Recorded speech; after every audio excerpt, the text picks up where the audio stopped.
labor unions in Trinidad and Tobago, it is my pleasure to introduce my co-host, my featured guest, however you want to refer to him this morning. He is, of course, none other than Member of Parliament, Rudranath Indarsingh. MP Indarsingh, good morning to you and welcome to Lifting Labour.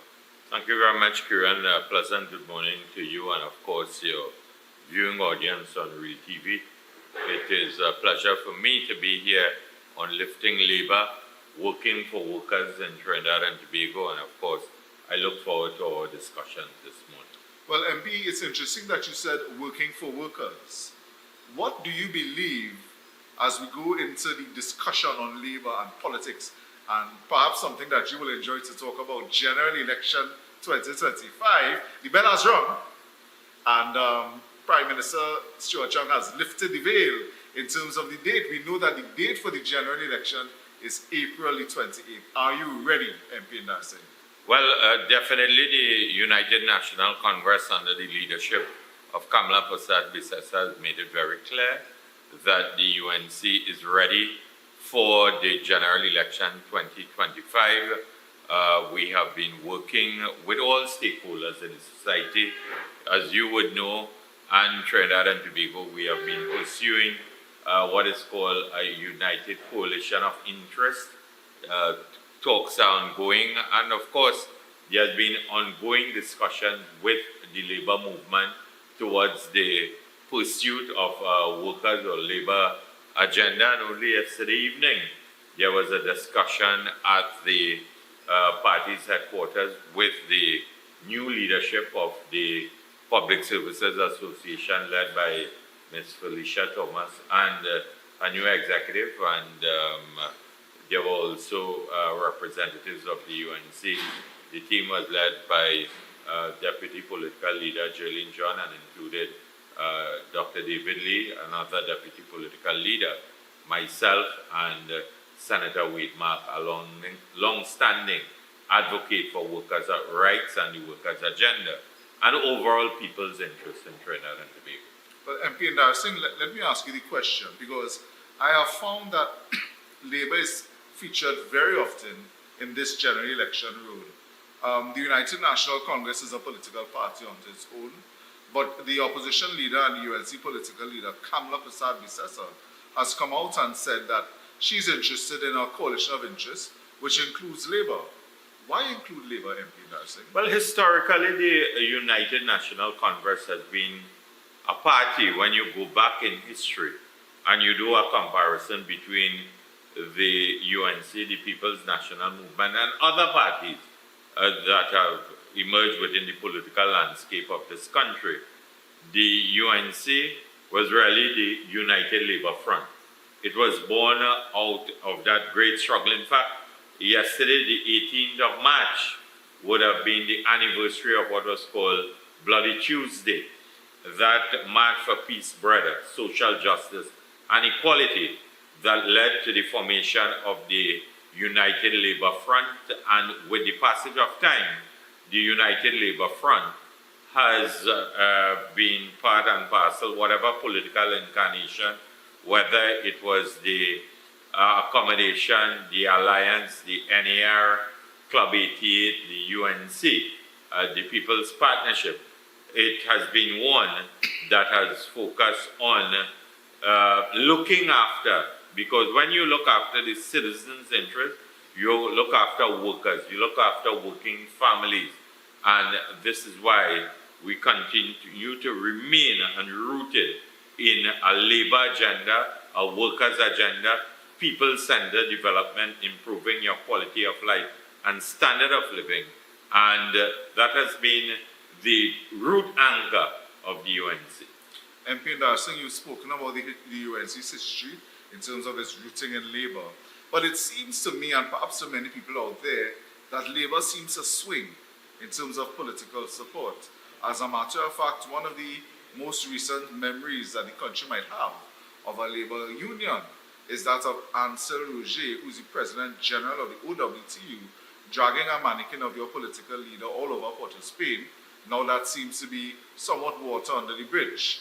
How do you respond to the skepticism that people have that one day Labour seems to be jumping to the PNM, The other day, Labour seems to be jumping with the UNC, and people are not too sure whether they can trust elements in Labour. Well, you can certainly trust the United National Congress. In fact, between 2010 and 2015, we emerged to be the most, what we would call, Labour-friendly government in Trinidad and Tobago.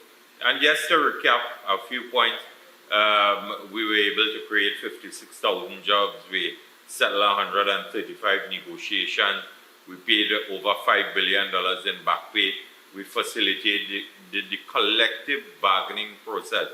The UNC PPP government did not hijack the collective bargaining process as what Dr. Rowley as Prime Minister and Colmember did as Minister of Finance. We were able to raise the minimum wage twice. We were able to ensure that the whole issue of maternity protection was raised legislatively or increased legislatively in keeping with international labor standards. That so 14 weeks now being part and parcel of the Maternity Act of Trinidad and Tobago.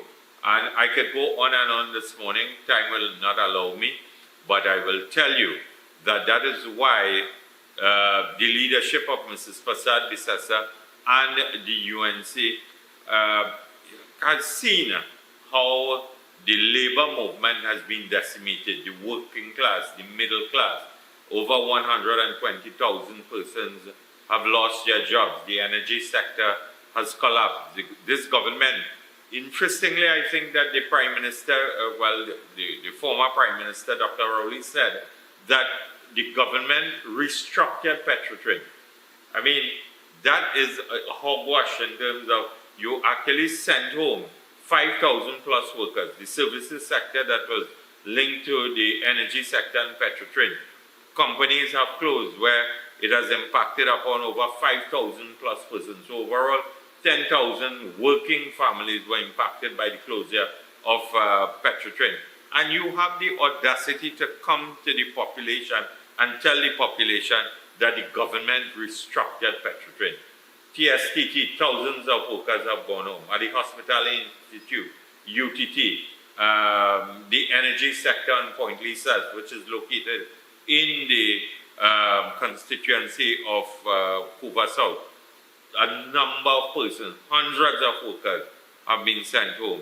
And the National Tripartite Advisory Council under this government collapsed, which was supposed to facilitate social dialogue and tripartism between the stakeholders and so on. And I could go on and on in terms of how this government has even attacked independent office holders such as the Auditor General, the former governor of the Central Bank, even the Commissioner of Police. Up till today, elections have been called, and Erla Christopher Harewood, we do not know if she has been, well, we know for a fact that she was suspended, but what is the status of her in terms of her employment status? All these things can really tell you that this government has attacked the rights of workers and the independence of workers at the highest offices, the most independent institution, and continues to denigrate the labor movement where there is a sense of hopelessness, a sense of chaos, a sense of mayhem. Crime has impacted upon the well-being of all workers in this country, especially those who are working what we would call the graveyard shift. There are security issues. People are afraid to come out of their home to access transportation into the wee hours of the night and the morning to go to their employment places. Employers have had to face increased costs, operating costs, in terms of increased security, surveillance systems, and we could go on and on in terms of providing in-house security and a better working environment for their workers. In fact, we can also recollect where workers have also been shot and killed, have been brutally murdered in places of employment because of the inability of Prime Minister Stuart Young and his former Prime Minister and the entire PNM government to deal with crime. and criminality and gang violence. And that is why I will tell you that the British government imposed this visa restriction on nationals wanting to visit the United Kingdom because of the inability of Young and Rowley to deal with criminals, gang violence, and the overall mayhem, bloodletting, and chaos in this country. You are viewing Lifting Labour right here on Real TV. My guest co-host this morning, the Member of Parliament for Couva South, the opposition's shadow for Labour, MP Rudranath Indarsingh, speaks with us on Lifting Labour, working for workers. That's a brand new slogan. You know, for a while there when you said Prime Minister, I thought you were going to say Keith Rowley, but I suppose Prime Minister Stuart Chung will take some getting accustomed to. But who knows, maybe at the end of April, there might be yet 3 Prime Ministers in 1 month. I will want to tell you, the country will not get accustomed to calling him Prime Minister Stuart Young. In fact, they collapsed yesterday. This was a charade. This was an assault on the democracy and the constitution of the country and also the intelligence of the citizens of this country. I want to ask you why you think that way, and I'll ask you just after these messages. You are viewing Lifting Labour right here on Real TV. Stay with us. G. Paul Sewing Machine Sales Services and Appliances Limited. We are distributors of 6-needle and 10-needle embroidery machines, along with domestic and industrial sewing machine brands such as Brothers, Konsu, Juki, and much more. We provide zippers and treads. We also sell small to large appliances. Located number 5 Railway Road, San Juan. Call us on 638-4315 or WhatsApp us 489-7322. Mackin Construction Company Limited, a proud member of Mackin Group of Companies. Here at Mackin Construction Company Limited, we provide a list of consolidated services to our clients, such as consultancy, land sourcing, costing, financial assistance, legal assistance and conveyance, engineering and architectural drawing approvals, project analysis, and simulation. Mackin Exhibition Center guarantees timely construction and completion within a budget. For more information, call us at 622-601. Visit our website at mackinlimited.com. Mackin Construction Company, building green today with tomorrow's technology. Every word, every line, every paragraph depicts a real moment in someone's life. A father, a sister, a mother, a brother.